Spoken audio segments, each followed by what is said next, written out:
Bonjour, nous sommes toujours là à cette conférence FJAO 3.0. Nous sommes avec Tata Yvonne de la Côte d'Ivoire. Alors Tata Yvonne, comment vivez-vous ce moment ici? Ce moment est vraiment spécial. Ce moment est spécial. C'est vrai que j'ai participé à toutes les conférences, mais comme Joël a dit, on est là pour une séance de travail. Alors, au mot conférence, on met de côté, mais on dit une séance de travail. Et je vois qu'on a bien abordé, on a bien commencé. Et c'est vraiment le travail et je sais que ça va apporter un plus vraiment dans la vie. Et comme on dit, on passe de l'autre bord. Et je crois que ça va nous aider à sauter plus haut. Et je crois que ça va renforcer vraiment nos équipes. Je le crois. Et parce que je vois la sincérité vraiment que dans le visage des gens, dans leurs paroles, dans leurs interventions, je vois que vraiment ils sont sincères.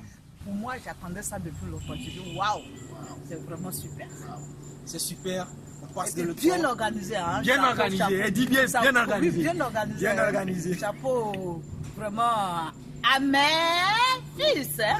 Merci à maman. mes filles qui sont vraiment au proche de Darren et Geneviève, qui sont bien organisés. Vraiment, on ne va jamais oublier. On va jamais oublier. Notre âme, et puis sur le plan même spirituel, notre âme a été vraiment nourrie. Et le corps physique aussi a été nourri.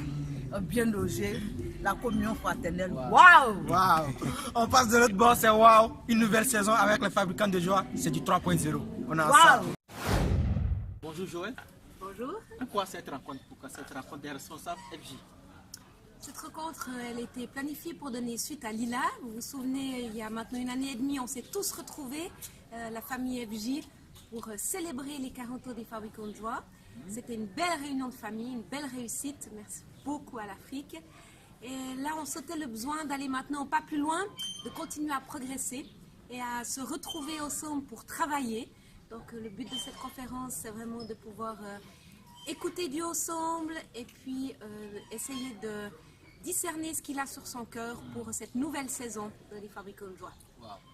Super. Je rappelle que Joël a passé par l'Afrique centrale et maintenant elle est en Afrique de l'Ouest avec les responsables. Qu'attendez-vous des responsables après cette rencontre? Alors, en bon FJ, j'ai envie de dire que nos responsables continuent à réjouir le cœur de Dieu, on montre l'exemple.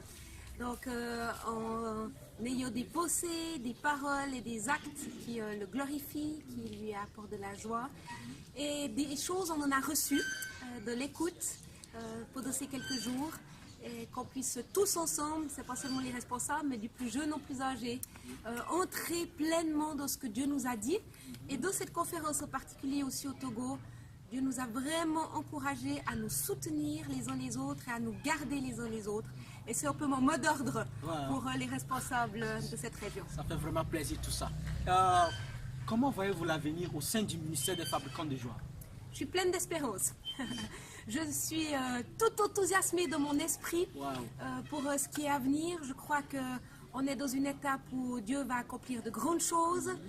Je crois à des multitudes de jeunes, d'enfants, de familles, d'adultes qui vont nous rejoindre, et qui vont s'approcher de Dieu, apprendre à écouter sa voix, lui obéir et impacter le monde dans lequel nous nous trouvons. Et je crois que c'est le temps de l'Afrique. Je suis persuadée de ça. Vous avez tellement de richesses et on a besoin de vous. Et je crois que Dieu va utiliser puissamment l'Afrique sur le continent africain, mais aussi pour être une source de bénédiction au-delà. On vous attend. On nous attend, on vous attend. À nous revoir. Merci Joël. Avec plaisir, Olivier.